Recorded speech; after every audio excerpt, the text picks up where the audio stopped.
la gente a estos demonios, lobos, agresores del rebaño, de las ovejas, que es el que nosotros tenemos que proteger. Lo protegemos como mejor podemos, con la zambomba.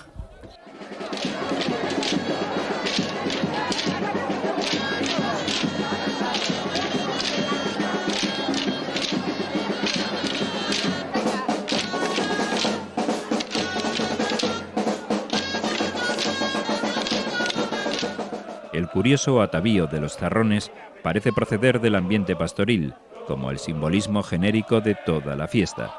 Estos ropajes los convierten en figuras diabólicas que tenían como objetivo inmediato espantar a los muchachos que molestaban a los cofrades durante la fiesta.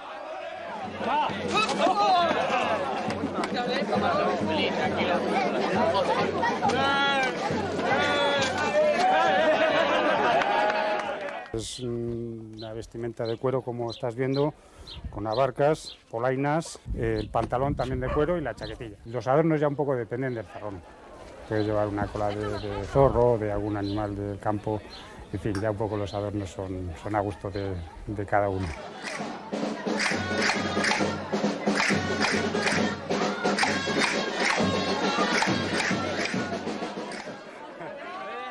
Llegados a la casa del mayordomo, los zarrones reparten la soparra entre los vecinos del pueblo, gesto simbólico de generosidad y compañerismo que une a los habitantes de la villa.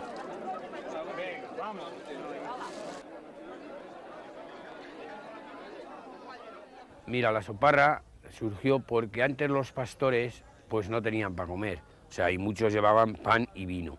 Y entonces se mojaban el pan y el vino y de ahí viene la soparra. Actualmente, en Almazán, las fiestas en honor a San Pascual Bailón se extienden hasta el día de San Pascualillo, el 18 de mayo. De esta manera, pasada la medianoche del mismo, la calma vuelve de nuevo a esta villa soriana.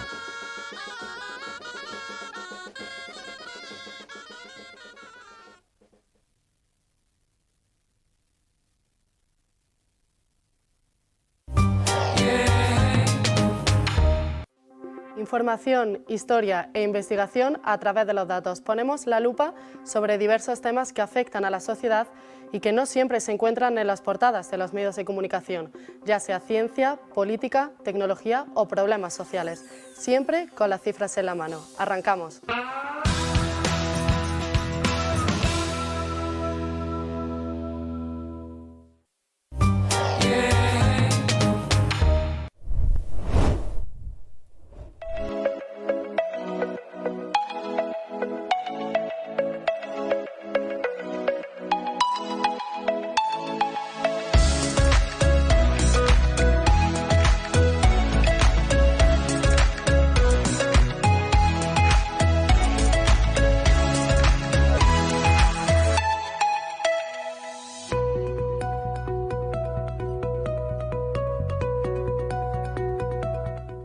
Soy Esperanza Lara Moral, mi número de colegiado es el 3076 y nuestra empresa se llama Servicios Generales Imporges. Pues un gestor administrativo es un profesional, es digamos el intermediario entre ciudadano, empresa y administración.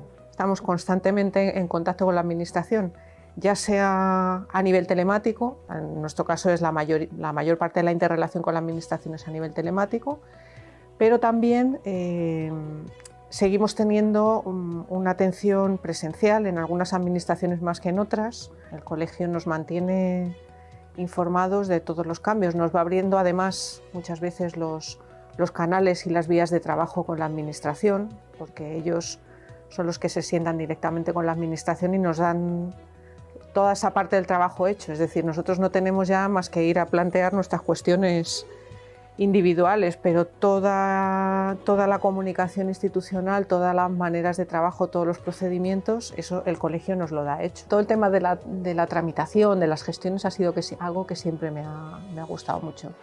Yo estudié económicas y en mis veranos de estudiante, para ganarme un dinerillo y tal, yo trabajaba en una gestoría, ¿vale? Entonces, bueno, de cuando yo trabajé en la gestoría a lo que ha sido cuando me he incorporado, o sea, el cambio ha sido brutal. Nosotros tenemos diferentes tipos de clientes. Trabajamos desde con concesionarios directamente a luego empresas de automóvil, empresas grandes. Todo lo que tiene que ver con automóvil. Hay veces que va más allá del puro trámite administrativo, porque al final los clientes, digamos que confían en ti y te conviertes más que, además de en un gestor, casi en un consultor. Ahí es donde juega mucho la profesionalidad que hablábamos antes y la garantía, es decir, sabe que cuenta con un gestor que es una persona que está formada, que es una persona que está al día con todo lo que es la legislación del sector. Pues sí, hay vida más allá, hay vida, tiene que haberla, ¿no? Porque si no sería muy triste nuestra vida. Cuando te toca, como me ha tocado a mí este fin de semana, por ejemplo, estar trabajando, pues tienes que estar conectado y sales a hacer algo y luego llegas a casa y te conectas. Nos está facilitando mucho todo el tema del teletrabajo, es algo que a mí, por lo menos personalmente, me ayuda mucho a conciliar, porque en un momento dado puedes decir, te vas del despacho, te vas a casa, pero sigues trabajando en casa. Pues yo a los que están empezando les diría que mucho ánimo, que al principio esto parece un mundo, que al principio esto parece que jamás se va a poder dominar, que son muchas cosas, son muchos campos diferentes de actuación. Al principio parece muy difícil, pero bueno, pues poco a poco y trabajando fuerte, al final yo creo que se consigue y merece la pena.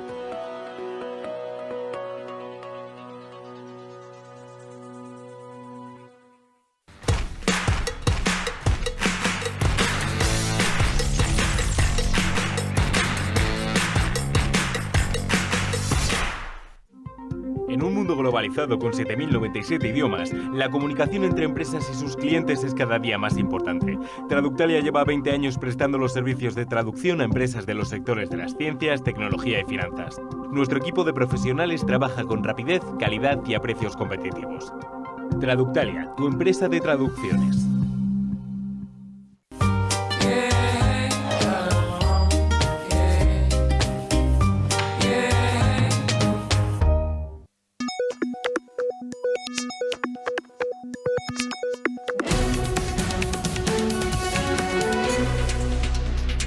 Pulso económico, que como es tradicional vamos a comenzar echando la vista atrás a ver qué tal le ha ido a nuestro IBEX 35. Hoy, caídas no muy pronunciadas, 0,43%. El índice general todavía por encima de los 11.000 puntos, 11.027,8.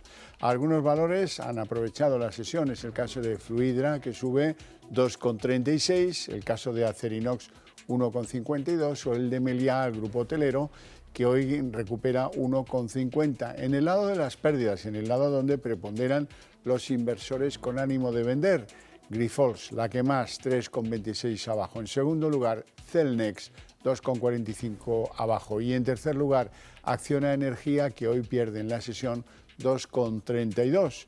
Y a continuación les voy a adelantar algunos de los titulares que me imagino van a ser lo más relevante de la tertulia económica, esa que organizamos aquí cada tarde con los mejores expertos para que a ustedes no se les escape un detalle. En nuestra tertulia de análisis económico hoy hablaremos de Iberdrola. Presentaba sus resultados trimestrales, se han disparado más de un 85% las ganancias hasta el mes de marzo. Eso se debe, el total de ganancias 2.760 millones, como les decía, se debe a unos beneficios extraordinarios obtenidos por la venta de activos en México, algo así como 1.165 millones. Y hablaremos también de una cosa muy singular, el coste de la deuda, lo que nos cuesta el endeudamiento. El otro día nos llegó la noticia de que estamos ya en un endeudamiento de 1,620 billones de pesetas. Y eso cuesta cada vez más dinero porque los tipos se mantienen altos, porque cuesta financiar esa deuda. Y el importe del coste de la deuda equivale ya a la inversión pública según ha reconocido el gobierno español a las autoridades europeas. Así es que esperar y ver, pero esto no pinta nada bien. Les presento ya a nuestros invitados sin más demora. Don José Luis Fernández Santillana, jefe de análisis y estudios del sindicato USO. Muy buenas tardes, bienvenido José Luis. Hola, buenas tardes, encantado. Todo bien. Me alegra. Don Luis Francisco Ruiz, analista de CMC Markets. Muy buenas tardes. Sea muy bienvenido. Muchas gracias, Javier. ¿Todo bien? Encantado de estar aquí, todo fenomenal. Estupendo. Vamos a ver, parece que la bolsa se toma un respiro, parece que nos mantenemos por encima de los 11.000, perdemos un poquitín, pero bueno, en cualquier caso, ¿qué hay que esperar de la bolsa, por ejemplo, mañana o en lo que queda de semana? Bueno, el IBEX está pletórico, una pequeña pausa, ha recuperado 500, 600 puntos en las últimas sesiones, después de que Bank Inter publicara resultados, salieran mejor de lo esperados, por aumento de margen de intereses, aumento de crédito, y ha hecho que tanto Santander como CaixaBank hayan conseguido impulsar al IBEX a muy cerca de máximos anuales, porque de hecho la sesión ha tocado los 11.140, ha terminado por replegar un poquito, pero es el sector bancos el que está impulsando otra vez al IBEX 35 por esos tipos de interés altos, por un periodo de tiempo un poquito más prolongado, porque si es por el sector energía, los resultados de Nagas o Iberdrola pues han movido prácticamente nada al mercado. De hecho, les están penalizando un poquito a las empresas eléctricas. Eso es llamativo, ¿verdad? Los excepcionales resultados de Iberdrola han pasado como... Por extraordinarios, porque son algo excepcional, fuera de... Bueno, pero si a los 2.760 millones le restamos los extraordinarios mexicanos, sigue quedando un resultado bastante... Iberdrola, dentro del sector energético español, es una de las mejores empresas, porque está creciendo por todas las líneas de negocio, a nivel geográfico también. Luego lo abordamos más extensamente. Don José Luis, la sesión. Yo creo que la sesión ha salvado los muebles en el sentido de que ha mantenido los 11.000 con nota, ¿no? Es decir, por encima. Es decir, que yo creo que la situación está bien, es decir, casi tocando esos máximos. Y al final lo que está dando cuenta es que al final el peso del sector financiero de los bancos es muy alto en el IBEX, y cuando los bancos tiran, la bolsa tira, ¿no? Y que el resto de empresas al final lo que están haciendo es curioso, ¿no? Es decir, algunas de estas que han subido, Acerinox, hombre, es que incluso no está penalizando la situación de conflicto. Nosotros llevamos unos cuantos, digo, porque nos toca de cerca, ¿no?, de huelgas, y ya llevamos unos cuantos días, por no decir semanas. Entonces dices, oiga, esto al final no está repercutiendo, ¿no? ¿Y qué perspectivas hay? Entonces hay una cierta disintonía entre una cosa y otra, ¿no? La situación real que está viviendo en el ámbito interno de funcionamiento de la empresa, cómo se está valorando en bolsa, ¿no? Y bueno, seguramente... a mí eso es lo que me hace reflexionar un poco hasta qué punto a veces no siempre las subidas o bajadas tienen que ver con un hecho real, sino con con sensaciones, ¿no?, en un momento determinado de por dónde pueden venir las inversiones. Hablamos de la locomotora europea, de Alemania. El índice IFO de clima empresarial en Alemania ha sido pues más bueno de lo que se esperaba en el consenso de analistas, que esperaban un 88,8 y han tenido un 89,4. No está mal esa recuperación, ¿no? Son buenas noticias en el sentido de que al final ha mejorado tanto el componente de situación actual como de expectativas. A nivel sectorial también han mejorado todos los sectores, servicios, manufacturas, comercio, y me parece que es construcción, que son los sectores que los diferentes componentes que tiene el índice.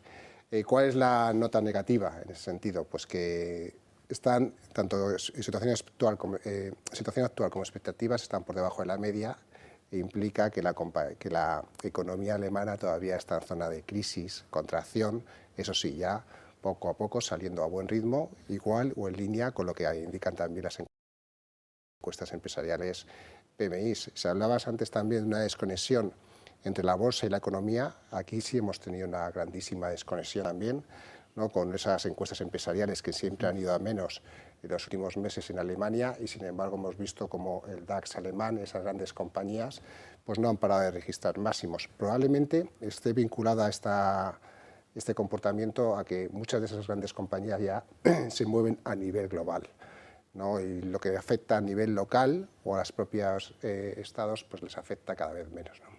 No, seguramente, decir, es que digo lo de Alemania, que todo el mundo decimos la locomotora de Europa, es decir, otro día se anunciaba la recesión técnica, ¿no?, de la zona euro, es decir, una parte importante lo tiene Alemania, ¿no?, y que no acaba de despegar, pero no acaba de ir para atrás.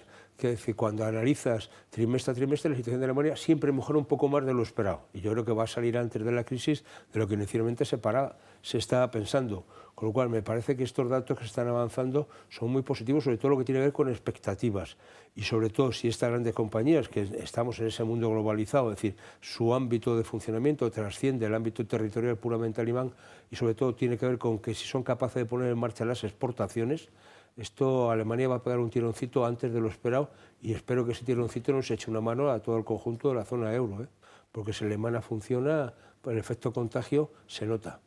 Sin duda. Bueno, vamos ya al ámbito español. Hoy hay una noticia de la ministra de Hacienda y vicepresidenta segunda del Gobierno, María Jesús Montero. Dice que no va a deflactar el IRPF porque el salario más frecuente en España, probablemente gracias a este Gobierno, dice que ya se ahorra 871 euros. La vamos a escuchar por si no me creen. Que usted diga, que lo digan otros, todavía lo puedo entender. Que usted diga que se han subido 67 veces los impuestos, porque sabe que es mentira. Pero comparemos el modelo fiscal suyo y el nuestro. Un salario, supongamos el más frecuente de España, se ahorra con este Gobierno 871 euros en el IRPF. Con el modelo de Madrid y el modelo de Andalucía, 35 euros y 25 euros respectivamente. Yo me acuerdo cuando era chico iba a comprar bolsas de pipas a 3 kilómetros de mi casa, pudiéndolo hacer más cerca, porque la señora era tan salada, tan divertida, decía cada cosa que te dejabas completamente, pero hombre, hay que ser un poco más serio cuando uno va a leer papeles al Congreso, ¿no? Sí, pero bueno, yo no sé de dónde lo saca, ¿no? Primero tiene que decirme cuál es el salario más común para ella, ¿no? Es decir, lo que dicen las estadísticas, que ese salario más común está en torno a los 1.400, 1.500 pues euros. Eso es una vergüenza no reconocible. Claro, ¿no? que eso es lo que hay en términos brutos, ¿no? Con lo cual, lógicamente, está pagando. Es decir, la subida que ha hecho del mínimo exento en torno al salario mínimo todavía sigue afectando y penalizando a este tipo de salarios, ¿no? Cuando muchas comunidades autónomas, incluso algunas gobernadas por el Partido Socialista, el tramo autonómico lo deflactaron para las rentas inferiores a 30 y tantos mil euros, a 32.000, 35.000 euros. Oiga, con lo cual, a lo mejor, habría que pensárselo, ¿no? Lo que está claro es que si usted adecúa la tarifa a la subida de precios y la subida de salarios, lo que está haciendo es mantener el mismo nivel impositivo y no está agravando sobre impuestos, porque lo que hace, si no deflacta la tabla, cada vez que hay una subida salarial, usted me sube de escalón de IRPF y voy a tener que adelantar mucho más el pago. No olvidemos que al final lo que todos los meses es un pago adelantado que estamos haciendo, ¿no? A mí me hace mucha gracia lo de me devuelven. Te devuelven algo que tú has puesto y encima sin intereses. No, con lo cual, bien, ¿no? Hombre, me devuelve. Gracias Oye, a este Gobierno, ¿no? que es muy bueno. La cosa es que huimos del debate central de todo esto. ¿Hay o no que deflactar impuestos? Y si se hace, se tiene que hacer para todas las diferentes tramos del impuesto. Y ese es un elemento de justicia fiscal. Porque deflactar, ¿qué significa? Pues eliminar el efecto de la inflación sobre el impuesto. Algo que debería haberse hecho hace ya más de un año, dicho sea de paso. Pero bueno, con este tipo de afirmaciones de la ministra Montero, pues nos alejamos del debate central con toda alegría. Pero no solamente eso, incluso fijaros con los temas de los pensionistas, ¿no? Es decir, que no solo que con el IRPF, es decir, hay pensionistas que el hecho de la subida de la pensión automáticamente lo que ha llevado es una minoración del ingreso neto que perciben porque les han pasado de escala del IRPF. Oiga, al final la gente se calienta y se calienta con razón. Oiga, adecúe usted, es decir, que es una cosa tan sencilla. Yo no estoy hablando, fijaros que en este caso no estamos hablando de subir impuestos ni de bajar impuestos, se trata de mantener el impuesto y no me grabe usted de manera artificial por efecto de la inflación, que es lo que está haciendo, ¿no? Luis. Sí, bueno, es una dinámica que era predecible, ¿no? Muchas veces estamos hablando de que está subiendo mucho los gastos de los tipos de interés, etcétera, y de algún lado hay que sacarlos, ¿no? Luego, no debería sorprendernos que vaya a más la presión fiscal. Luego, no es nada nuevo bajo el sol, ¿no? Es totalmente injusto, desde mi punto de vista muy injusto. Y cuando hablas de los pensionistas que encima les suben la pensión, aumentan el gravamen y dejan de poder o pierden beneficios, ¿no? Como son los medicamentos, la ayuda a los medicamentos, pues bueno, pues es tremendo, ¿no? Oye, ahí también nos hacen trampa generalmente, porque se compara carga fiscal y no se compara esfuerzo fiscal, que es lo que deberían hacer, que es lo que tiene en cuenta la renta de un país con lo que paga de impuestos por ella, ¿no? Y bueno, y luego la otra, ¿no? Y también nos perdemos la gran foto, ¿no? Que en este caso son los bajos sueldos que tenemos en España, ¿no? 18.500 euros al año no es el impuesto, el salario medio. Luego, realmente el problema aquí es que tenemos que ganar más, tenemos que crear más riqueza para pagar pues bueno, lo que tenemos acumulado, ¿no? Que claro. Y sobre todo porque al final esto directamente, el que esos sueldos no lleguen a esos mínimos, digamos, exigibles para poder vivir dignamente, lo que está haciendo es penalizar también el crecimiento, ¿eh? El PIB, un componente esencial del PIB, es precisamente la renta de los asalariados, y estamos en niveles de renta correspondientes al año 2017 y 2018. Llevamos prácticamente 7, 8 años donde la renta no se incrementa, ¿no? Y estamos con un porcentaje respecto del PIB en torno al 46, 47%, cuando tendríamos que estar por encima del 50%, que en algún momento estuvimos. Bueno, si bajamos del 45, mal vamos, ¿eh? Hemos perdido pistonada. Bueno, ahora sí que toca hablar de Iberdrola. Presentaba hoy sus resultados trimestrales, 2.760 millones de beneficios, pero parte de ellos, 1.165, corresponden a beneficios extraordinarios por la venta de unas centrales que tenían en México. Siguen teniendo algunas centrales en México, pero se han vendido algo así como la mitad. Resultados extraordinarios.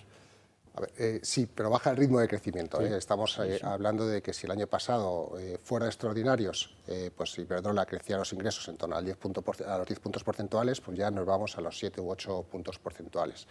La venta de activos también es una tónica general que se está dando entre las utilities, y es para reducir la deuda. El ratio deuda neta sobre EBITDA pues ha pasado del 3,3 al 3,10. Luego se está bajando un poquito esos altos niveles de endeudamiento. Pero aún así, la deuda de Iberdrola ronda los 44.000 millones de euros. Luego, en ese entorno de tipos de interés un poquito más elevados por un periodo de tiempo un poquito más prolongado, pues sí está sufriendo un poquito lo que son los beneficios y los ingresos de la compañía, ¿no? No, en la medida que los tipos no han bajado cuando había expectativa de que bajasen en este segundo trimestre del año y nos vamos ya al tercero, eso lógicamente hace que muchas compañías intenten reducir la deuda por lo que van a tener que pagar de intereses, ¿no? Y entonces me parece que el liberarse de activos es una práctica común de quien tiene la posibilidad de hacerlo, ¿no? Y en este caso siguen manteniendo una parte del negocio allí, pero otra parte la colocas y fundamentalmente la colocas para reducir la deuda que tienes, ¿no? Con lo cual de alguna manera estás llenando la compañía con un volumen aún así de deuda muy importante, ¿no? Bueno, acaba de presentar el plan estratégico, vamos a ver lo que da de sí y su apuesta por las renovables, ¿no? Las energías limpias, y todo lo que tenga que ver seguramente la inyección que puede recibir todavía de los Next Generation, que todavía queda mucho por adjudicar y no sabemos dónde se está adjudicando. Desde luego.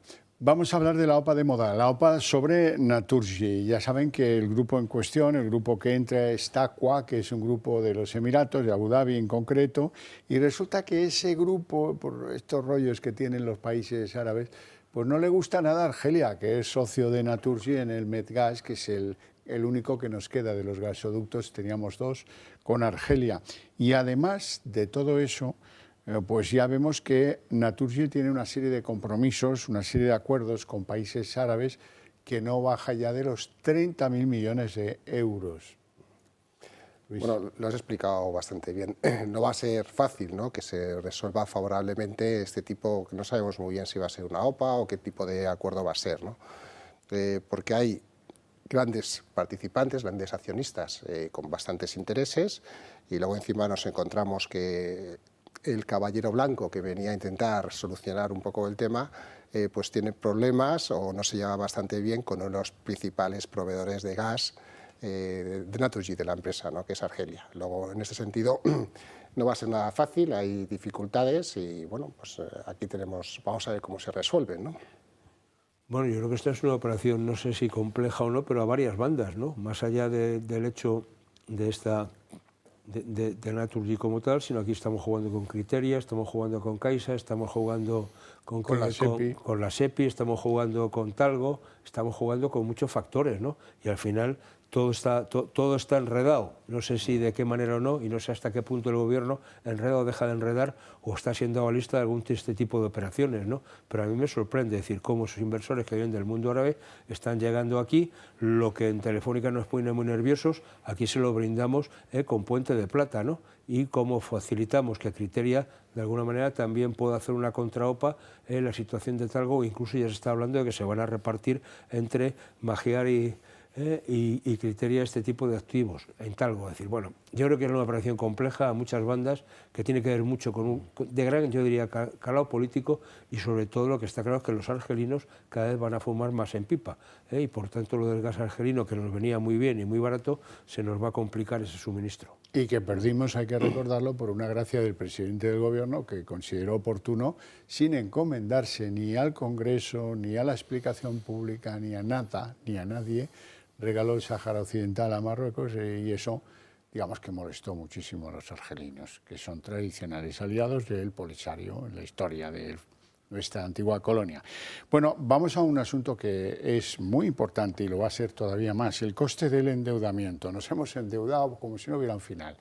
El Banco Central Europeo lo animaba, bueno, pues nada, oiga, tiren que hay una pandemia, oiga, tiren que hay una guerra en Ucrania, no sé qué, bueno, no pasa nada, ¿no? Y al final nos hemos subido a la montaña. Debemos 1.620.000 millones de euros y el coste de ese endeudamiento es ya más grande que la inversión pública que se realiza en este país. Sí, los números son los que son. De todas maneras, siempre nos quedará el artificio de decir que es tanto por ciento sobre PIB, que ha disminuido, porque aquello que el PIB ha crecido un poquito más, que lo que es el porcentaje de incremento. Que no porque claro, se produzcan más bienes al final, ¿no? Bueno, yo creo que aquí el problema de fondo, a mí lo que realmente me preocupa es que no somos capaces de ajustar el déficit. Y el déficit se ha ido por encima de lo que estaba previsto. Estamos hablando de un 3,6 cuando teníamos que estar en el 3. Eso lo que nos va a llevar necesariamente es ajustarnos el cinturón, o subidas de impuestos y por tanto de la presión y sobre todo del esfuerzo fiscal, o por otra línea, decir, vamos a ver si somos capaces de reducir gastos. Este gobierno no es de los que se caracteriza por reducir gasto, con lo cual reducir el déficit del 3,6 al 3%, ¿en qué plazo? Pues hombre, los ajustes hay que empezar a hacerlos ya este año y sobre todo el año que viene no lo van a perdonar que no lo hagamos. Y lo que está claro es que ese comprador de toda la emisión de nuestra deuda, que ha sido el Banco Central, solamente nos va a comprar como mucho las renovaciones que tengamos que hacer, los vencimientos de deuda, pero no las nuevas emisiones. Con esa amiga que tenemos un poco abandonada, la prima de riesgo se llamaba, ¿no? Sí, sí, sí. Ya. Luis. Bueno, el coste de la deuda, el servicio de deuda, va a aumentar tanto en términos absolutos como en términos de PIB, porque la deuda sobre PIB de España es superior al 100%. Luego, ahora mismo, en términos absolutos, ronda los 40.000 millones de euros, y Iberdrola va a obtener 5.000 millones de euros de beneficios este año. Santander, ¿no?, con extraordinarios y demás, unos 10.000. Luego no tendríamos, yo creo que con todos los beneficios del IBEX 35 no pagábamos el coste de la deuda. El coste, el servicio de la deuda, los intereses. Sin amortizar, ¿no?, que ese es el gran problema que tenemos. Si dividimos los 40.000 entre los 1,6 billones, nos sale más o menos un 1,75, 2%, ¿no?, más o menos, ¿no?, si hacemos los cálculos aproximadamente. Los tipos de interés están muy por encima de ese 2%. Los tenemos al 4 en los tramos cortos, al 3 y pico en los tramos largos. Cuando se vaya a refinanciar, va a ir por encima del 3. Todo, claro. Luego, al final, de hecho, las nuevas emisiones de deuda, el tipo medio ronda el 3,44% aproximadamente. Luego, no es una situación sostenible, es una situación difícil y por ello volvemos a lo mismo. O sea, que al final está todo ligado. Que, pues eso, no se va a deflactar el IRPF y lo más normal es que los impuestos continúen aumentando, a no ser que haya un recorte de gasto público importante, se aumente eficiencia, se favorezca la inversión, que es un proceso duro de acometer y difícil, claro. Pero además, acoger esto sin presupuestos. Ya.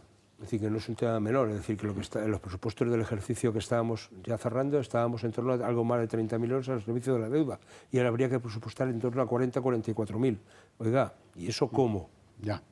Bueno, hablemos de la rutilante salida a bolsa del grupo de cosméticos Puig. La banca aconseja a los dueños de Puig que aumenten el precio de salida a bolsa porque detectan una fuerte demanda de los inversores. La compañía venía de una horquilla orientativa de entre 22 y 24,5 euros por acción y bueno, parece que hay demanda ya suficiente para todos los tramos y que están dispuestos a subir el precio.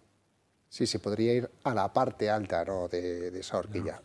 Hay demanda suficiente, es una empresa que al final está dentro del lujo, permite diversificar, ¿no?, para muchas de las carteras, muchas de las posiciones, ¿no?, que hay en renta variable española, y bueno, y Goldman Sachs, JP Morgan, ¿no?, que son los colocadores, también está CaixaBank, me parece, BBVA y Santander, los grandes bancos, pues sí señalan que hay bastante apetito por comprar acciones de Puig. Estamos hablando de una compañía que si sale, la parte alta sería unos 13.000 millones de euros de valoración. Dentro del sector realmente es una compañía bastante pequeña. De hecho, Kering, que ha publicado resultados hoy, que es la empresa que tiene Gucci, capitaliza en torno a 40.000 millones de euros. Y Louis Vuitton está a años luz de la capitalización que tendría Puig cuando salga al mercado. Ha sido muchas veces la capitalización más alta de Europa, Louis Vuitton. Sí, ha sido el líder. El lujo ha sido una de la industria importante. Don José Luis. No, pero yo creo que esto es muy normal. Quiero decir, en la medida que hay demanda, pues te vas a la zona alta de la horquilla y cada vez sigue la recomendación. Y sobre todo porque es diversificar en un ámbito distinto del que viene siendo tradicional, con lo cual es una inversión muy apetecible, ¿no? Es decir, porque es una compañía que está saneada, con buen rendimiento, es decir, de un buen tamaño, es decir, y sale en muy buenas condiciones, con lo cual es como estas cosas de las peritas en dulce, ¿no? La gente se va a ir a la zona alta y el tema es si son capaces después de mantenerlo. Sí, eso ya es más complicado, sobre todo teniendo en cuenta que son una empresa familiar que se ha sabido desenvolver hasta ahora bien, pero claro, están cambiando las condiciones. Ahora están en bolsa, dependen de los inversores, hay que agradarles siempre y si no, pues los castañazos te los dan en el lomo, pero absolutamente claro, ¿no? Hay que ser más transparente, ¿no? Con otras anteriormente. Bueno, hoy terminamos con una noticia que yo creo que muchos esperan.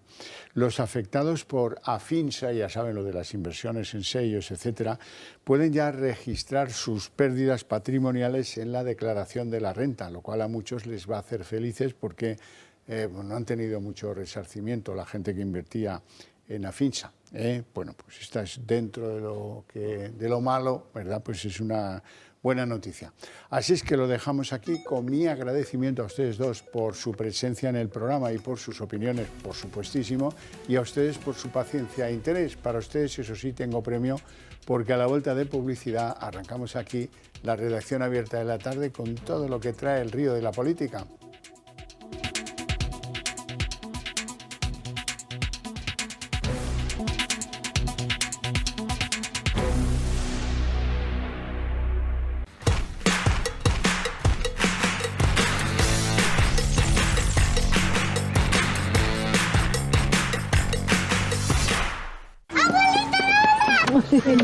¿Vamos a merendar?